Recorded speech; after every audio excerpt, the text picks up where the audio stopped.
So once I've talked to you about the product itself and kind of where we got the data for the research, Kristina is then going to talk to you about the key findings from our report, and then Clare Wood will talk to you about the research behind wellbeing and attitudes to learning product, and also just generally the importance of academic wellbeing at school and how the findings relate to wider research.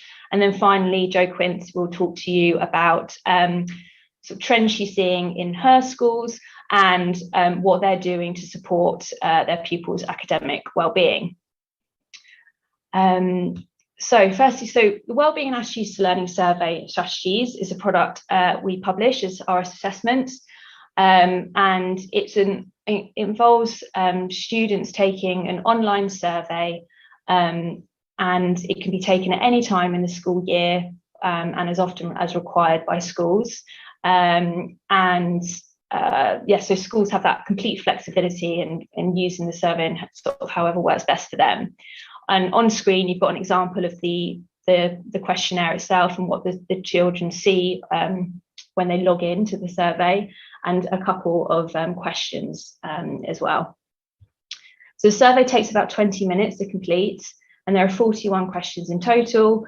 And the questions assess children across 4 key dimensions that are all linked to children's academic wellbeing. So that's positivity, motivation, self-efficacy, and resilience and persistence.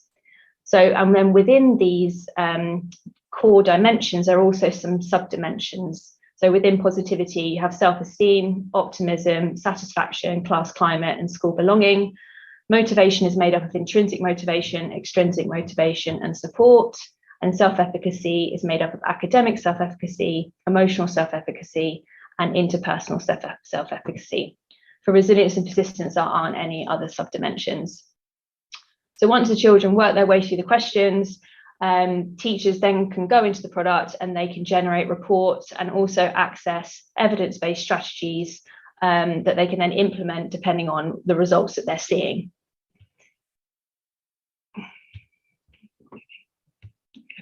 So the results are allocated into 3 different zones, and we use a traffic light system for this. So we have the green zone, which shows that so if children are within this zone, it means that they are satisfied within that particular area, either the dimension or the subdimension. Amber means that the pupil is maybe showing some vulnerability in that area. And then red means that a pupil is showing quite considerable vulnerability, and they may require additional support to help them within that area of academic wellbeing. So I'm now going to hand over to Kristina, who will talk to you about the research we've done.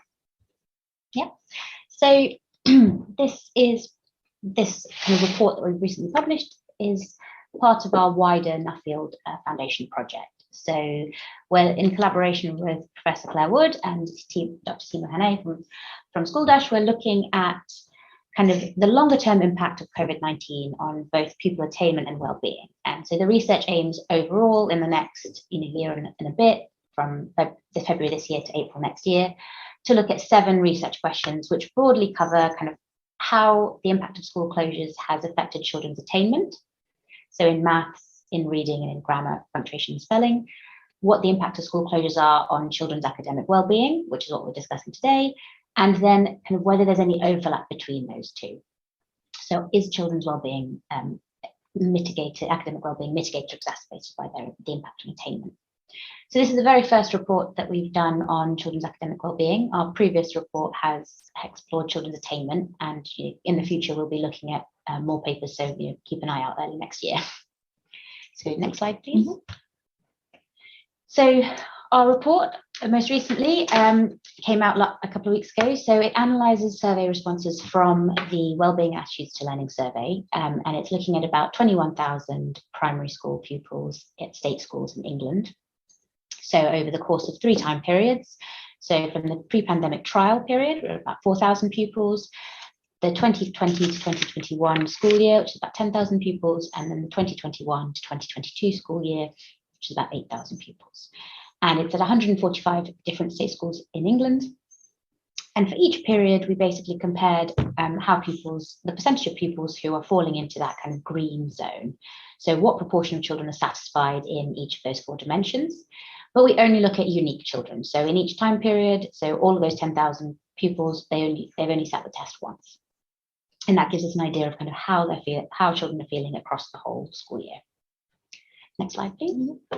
So now I'm going to run you through kind of our key findings. So first finding is that since the pre-pandemic period, the proportion of satisfactory responses has fallen across all dimensions of academic well-being. So positivity, motivation, self-efficacy, and resilience and persistence, the proportion of children saying that they're kind of satisfied in these areas has dropped. So in particular, the largest drop has been across year 3. So in every dimension. So this is just showing the changes in for year 3 for all school years for motivation. So year 3 has initially had the highest percentage of children responding they were satisfied in all dimensions, and they showed the largest drops again in all dimensions. Now this is something that is seen in other research as well, with year 3 dropping quite a lot, but it's something that we've also been able to replicate here. Slide, please. So self-efficacy, so the belief that pupils hold about their own ability has had the largest decrease in children's satisfactory responses. So in fact, what's shown here across all the school years, actually since the pre-pandemic period, this has now dropped. So the majority of children are showing some form of either a little or a lot of vulnerability in this area. Whereas pre-pandemic, it was over 60% who are satisfied with this. Now it's less than 40% of children are saying they feel capable at school. Another trend that we've seen is that there is a difference between how boys respond and how girls respond. So a higher percentage of boys actually respond that they have a strong sense of self-efficacy compared to girls. In other dimensions, girls have responded that they are more satisfied, for example, more positive, more motivated, more resilient. However, their self-efficacy is lower than boys.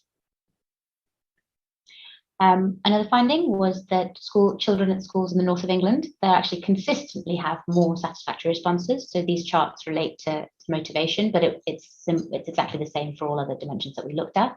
So generally, these children are reporting that they're more satisfied, more positive, more self-effective, and more resilient.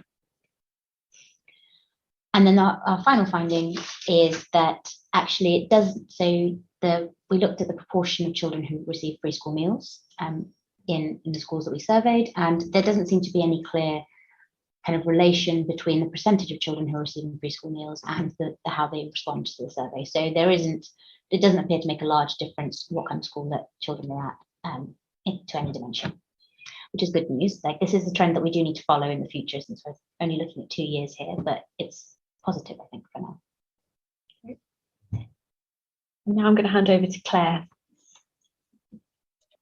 Thanks very much. So what I wanted to do very briefly, and I apologise for the speed with which I will probably do this, is run through just a very quick overview to the background of the survey and the strategies, the actual resource that was developed. And just to contextualise it a little bit, I guess, before I hand over to Jo. So what I just want to introduce you to is quite possibly one of the more depressing kind of research findings in the educational literature, which is that as children progress through school, their academic self-concept systematically declines. And obviously, so by academic self-concept, the children's sense of how well they're doing at school, how well they do academically, that is something that just seems to decline in a stepwise fashion year by year as children pass through school. So the academic self-concept is at its highest in school entry, and then it gradually drops away. And it seems to be a particular issue for children who are moving from pre-adolescence to middle adolescence. In other words, children who are in this key stage 2 phase of development. We seem to see the most dramatic sort of shifts in this. And this is a cause for concern, obviously, because at the end of key stage 2, we see children trying to make transition from primary to secondary school education. And we want to see them moving into secondary school with as much of their academic self-concept and their associated well-being, academic well-being, kind of intact as possible. And the reason for doing this is because academic self-concept has both direct and indirect effects on children's academic ability and their academic attainment in terms of the grades that they achieve at school over time as well, and that's been demonstrated repeatedly. So the Marsh that's mentioned on these slides is Herb Marsh, who's based at Oxford and elsewhere. So why would we care about looking at wellbeing, given that the previous papers that Sarah and Kristina and others have looked at has looked at attainment? Well, wellbeing and attainment go hand in hand, and that there's obviously a need to really try and integrate a focus on academic performance with mental health, particularly given everything that the children have been through in the last couple of years. But even before then, we were concerned about children's well-being. And we know that children who have got poor well-being struggle to deal with school-related stresses. And we know that well-being has got a reciprocal relationship with things like a sense of belonging at school and their positive development.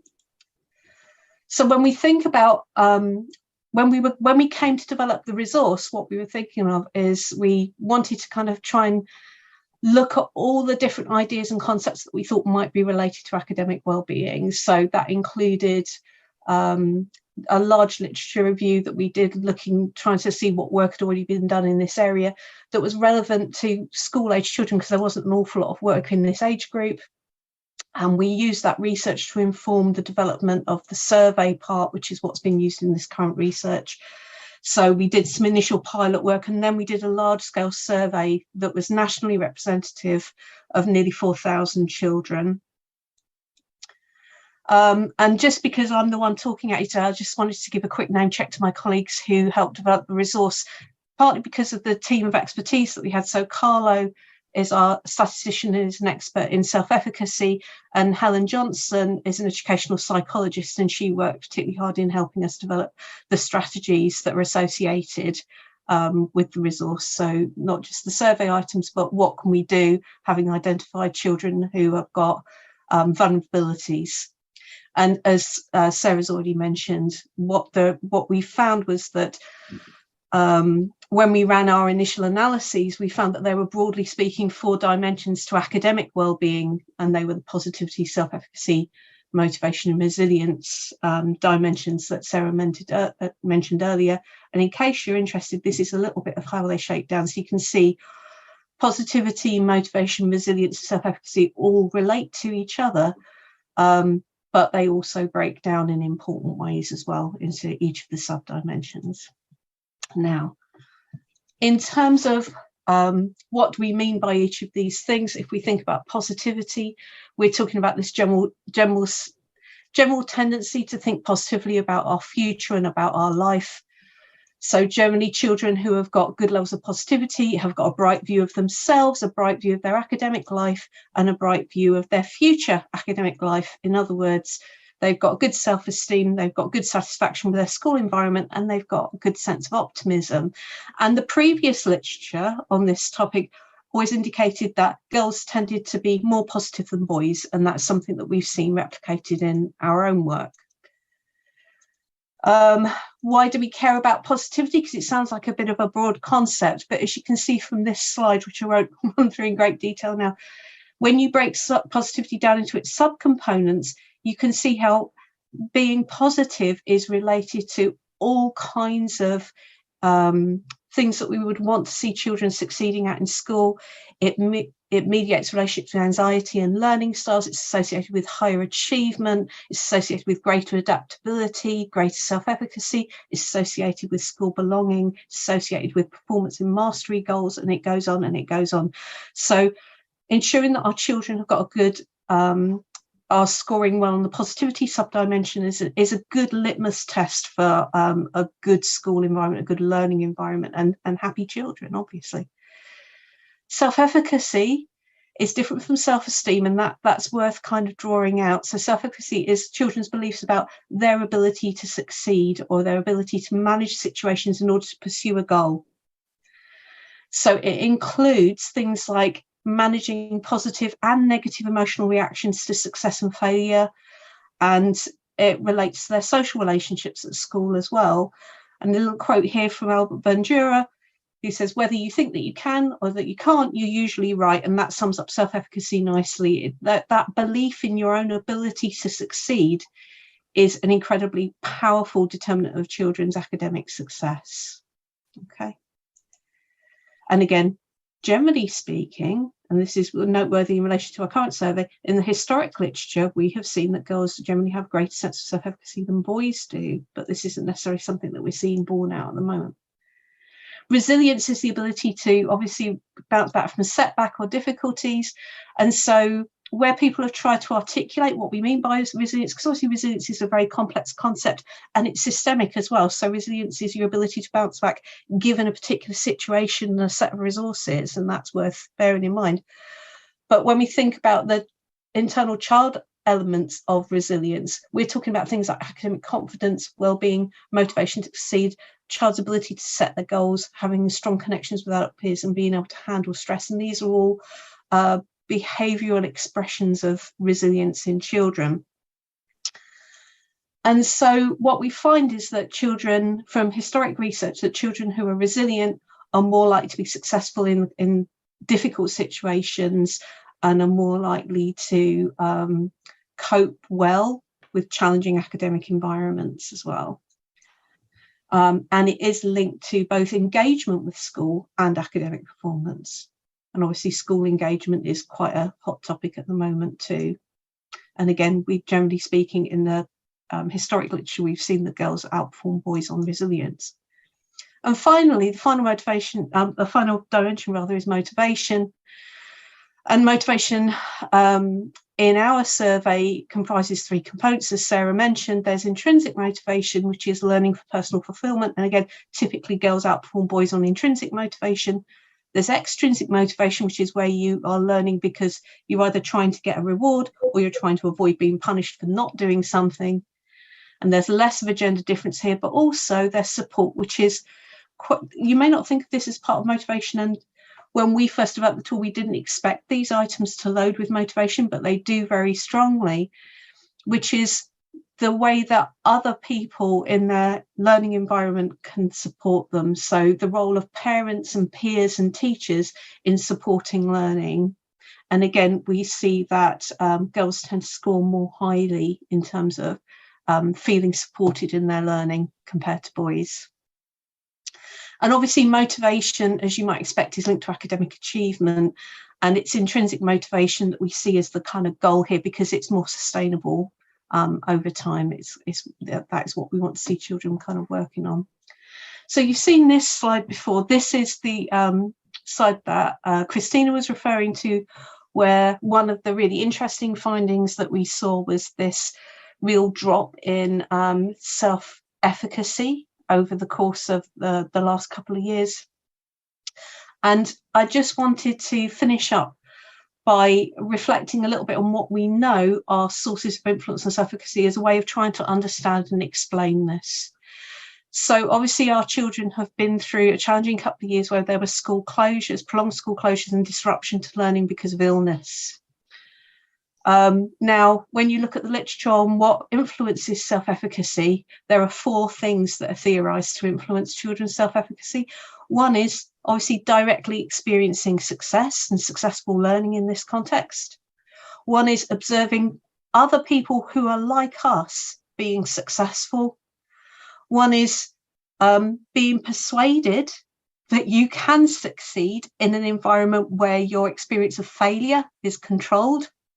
And the fourth one is being able to recast an individual's emotional reactions to a situation. So, for example, if you've got a child who is feeling extremely anxious about something, saying, well, those feelings are actually, yes, they're nerves, but that's also adrenaline. Adrenaline is good because adrenaline sharpens you up and it helps you. It's you showing that you care about your learning and trying to recast emotional reactions, visceral reactions that might be construed negatively in a more positive way. So what we see here are four potential sources of influence and self-efficacy, all of which will have been curtailed as a consequence of school disruption and school closures, because the children were isolated, they were removed from those peer role models, so they weren't able to see other children like them succeeding. They are likely to have been in home environments where that ability to sort of self-regulate or contextualize emotional reactions, that may have been challenging because of the kind of pressure cooker environments that might have been happening in, when children were being homeschooled and so on. And their experience of success may have been disrupted because of the absence of direct feedback from teachers and so on. And so in some ways, my closing shot is, it's not really surprising that we've seen this drop in self-efficacy, but similarly, what we see here is there are lots of different ways that we can bring that up. So I'm hoping and anticipating that these drops should be temporary, and there's certainly plenty that we can do about this issue and others as well. But I guess at this point, I'll hand over to Jo for Jo to share her experience with us. Thank you, Claire. That was great. Yeah, Jo, are you yeah, ready to go? Brilliant, thank you. Hi everyone. I haven't got slides, so I'm just going to talk at you for a little while, but hopefully you'll find it useful. So a little bit about me. My name's Jo Quince. I'm the Director of Education at Tennyson Learning Community, and we are quite a small MAT based in Luton. We have got 3 schools in our MAT, and it's a little bit confusing because we have Tennyson Road Primary, which is split over 2 sites, but it's 720 pupils at Tennyson and 320-ish at our other school in Houghton Regis. So you may or may not have heard of Luton or know Luton, and where Tennyson Road is situated is an area of very high deprivation. We have sort of over 60% of our pupils who are EAL. We actually have pupil premium is approximately in line with national average, but what we find is we have a lot of families who are really on the breadline and for one reason or another are not able to access financial support. A lot of our families, especially our Eastern European families, mum works all day somewhere, then dad works all night. So there's a lot going on for our pupils that come to our school. We are, and I don't want to say, I always feel very embarrassed when I'm talking about Tennyson because I don't want people to think that I'm sort of showing off, but we are a very, very high performing school. We were graded outstanding in 2013. I don't know if we would still be outstanding. Of course, we aim to be outstanding, but I know it's extremely difficult now to maintain that judgment. However, our outcomes to Key Stage 2 are very high. We are, I think we're probably in the top 1 or 2%, I think it's top 1% actually for the country for our outcomes to Key Stage 2. So yeah, I mean, I'll put the trumpet away now, but I just really wanted to set the context of the school because actually children come to Tennyson very below average, and for us it's a 7-year journey. Our Key Stage 1 outcomes are normally in line with national average. However, we found, obviously, with COVID and everything, our Key Stage 1 data is much lower than we would have liked for last summer. But as I'm sure you all agree, COVID has had a massive impact on children, especially at the lower end, who haven't had as much school experience as the rest of the children. So for us, mental health and wellbeing also goes hand in hand with academic success, because we find a lot of the children in our local community, they come to school and school is their safe place. It's their place where they have adults that listen to them, who work with them, who support them, who value them, because a lot of our pupils don't have that in the home environment. So we are very much a pastoral sort of approach, a therapeutic approach about supporting the whole child. So for us, when the mental health and wellbeing, the CALM survey first came out, we are absolutely chuffed to bits because there was nothing else out there like it. And actually, it's very, very difficult to really identify where the needs of your children emotionally, so to speak. So for us, it's been really, really helpful for us then to build into our curriculum ways in which we can support the children emotionally, as well as obviously pushing the academic side. When our children, obviously with the lockdown, we had, probably like a lot of you on this call, we offered online learning. and actually we had approximately about 87% of our pupils on lessons online from home, which was a high for us because obviously quite a lot of our families don't have technical devices. And those children that couldn't access at home, or we could, we did loan laptops out and sort of Wi-Fi cards and things so they could access internet. They came into school. So the children had, our online offer was very good.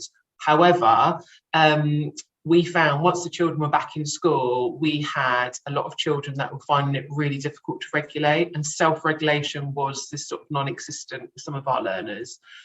So we have we introduced something called learning zones in our classrooms, and did a lot of work with the children about what it looks like to be a good learner, what does it feel like to be immersed in learning, where are you in our learning zones. It's a bit like zones of regulation, if you've heard of that. Slightly different though, and obviously different colours at different stages, but the children know. If you walk into the class, I can say, well, tell me what a yellow zone learner looks like, and they'll be able to talk you through, and that's obviously the top zone to be in. But it's about children taking ownership, because that is something we needed to do, because the self-regulation wasn't in place. The children will find it very hard to concentrate in lessons, and so we needed to do something as a whole school. So we introduced all our learning zones, a therapeutic approach, and the CALM survey, which enabled us to pinpoint where the children needed some extra help and support. What we found was really interesting, because we'd historically always been a high-performing school. Our academic self-efficacy in some year groups was really worrying. In the red zone, I think we had one year group that was about 40%, which is showing us that they are not confident in that area, they are worried about that area, and for us, we were obviously very concerned about some of the outcomes. So what it helped us do is to then put measures in place to combat that, and we actually, and we still do it even now, we set aside some time, and it's very difficult, I know, in a full timetable, but it is really important to do this. We set aside some time on a Friday morning to work on emotional intelligence, and actually the teachers from the survey then used the resources that were given, that they could access, to actually plan lessons, to do activities with the children in class.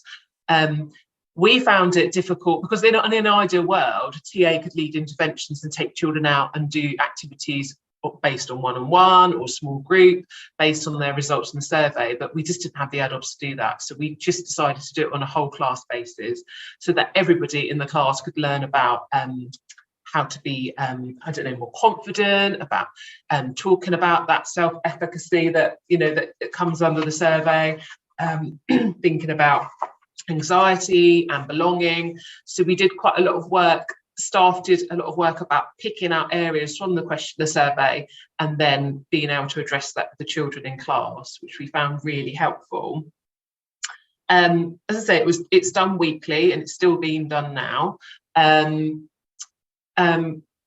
children we feel have become a lot calmer. If they know they're bubbling or they're concerned or worried about something, we have almost like a self-regulation sort of area and space in the classroom. The children, there's activities they can do. They know they can just say, I need to go and take some time out, and they can do that. And there's sort of things in there. So breathing exercises, sort of emotional, sort of like little charts and things, how are you feeling? And they can use those to self-regulate. Obviously, with the younger children, that needs a little bit of an adult intervention, but certainly our year 4, 5 and 6, they've been trained and they can do that themselves. That's really helped. We have also become a behaviour hub school. So the DFE recognised us as a behaviour hub, and we have lots of visitors come in, and we showcase all of this stuff that we do. And we also do something called family dining, where the children sit together in the lunch hall and different age groups, and we promote talk. And again, that helps children with their feelings and how they're coping in school. So it's all these little tiny things that you can put in place that build up, the bigger picture, and to make the children feel emotionally sort of settled, really, in school. It all links in together with the outcomes from the survey. So you've got this data, what are we doing with it? Classes in general, then we have a dedicated time in our timetable for the children to learn about how to deal with things, about how they feel, and what they can do. And of course, as teachers, things come up ad hoc. If someone's had a big argument on the playground, of course that's dealt with then and immediately. But for us, trying to think about how we can support our learners, as well as doing all the other things, because your children have to have a broad and balanced curriculum, and they have to have all their curriculum allocation of subjects.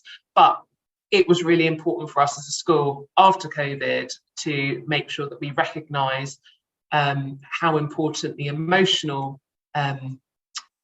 understanding for our children, and for them to be happy and feel safe, and to be able to regulate, I think also helps and goes hand in hand with those sort of progress and attainment measures that we've done really well in. So I think I've covered everything there. I'm conscious that I'm sort of waffling on a bit, but I'm open to any questions. Very happy to talk through, and also very happy to share my email if anyone's interested. We have lots of visitors come to visit Tennyson all the time. You can be more than welcome if you'd like to pop by and come and see some of the things we do. More than happy. So yeah, that's me. Thank you. Thanks very much, Jo. That was brilliant. That was really useful and really interesting. What are your thoughts generally around do you feel like by the end of this academic year, children will be back where you sort of expect them to be, especially sort of those year 3s and year 4s? Hopefully. We're working very hard. Our year 3 are definitely the ones that have been most effective, because obviously they the very early stages of their school life are really, really disruptive. So some of our little ones had no nursery experience and come from very language poor backgrounds, live in a flat, no garden, didn't go out, barely got any food. So this is the kind of what we're dealing with. So we're working really hard with them. Things like, I know it sounds silly, but we've got our Christmas bake tomorrow after school. We haven't been able to do one of those for about 3 years, and that everything's sort of slowly going back to normal, and we are being able to do more and more things, more trips, more visits out. Cultural capital of our children at Tennyson, it's really high on our agenda, because the children don't have much at all, and actually that helps build understanding and sort of resilience in the world for the children. So yeah, we're confident it will. But yeah, it has had a massive impact on our learners. Yeah. Thank you. Right, so I'm going to open it out now to questions. If there's anyone that's got anything they'd like to ask, anyone in the panel today that's spoken, either put it in the chat, or I think you can raise your hand in Zoom as well. So I guess one of the questions that we quite frequently get asked, and I guess this is kind of opening up to both Clare and Jo, is like, what do you think it was about the pandemic period that's kind of caused like self-regulation or self-efficacy to kind of decline in children to see these changes? Was it, it's obviously a stressful period for everyone, but it's affected our younger years a lot more. Is there anything in particular that you think was kind of might have led more to it or had more of an influence? Yeah. Well, I think from our perspective, obviously being in an area of high deprivation, a lot of our parents found it very difficult to manage at home with children, and don't actually have the capacity to support their children at home. You know, sort of how do I say it? I mean, not for all families, but, you know, there's high domestic violence, drug and alcohol abuse. And, you know, if you've got children at home for 12 weeks and, you know, you've got the stresses of money and worries and, you know, being a single parent, you are not mentally able to then support your child at home. So obviously a lot of those children were invited into school, but it's still, I think the actual stresses of the pandemic then really affected our families hugely. So for us, it's almost like that support network for the children wasn't in place, not for all of our children, but for quite a number of children, and that therefore then affected them at home because they didn't have that support network, which they do have in school. Mm-hmm. Claire,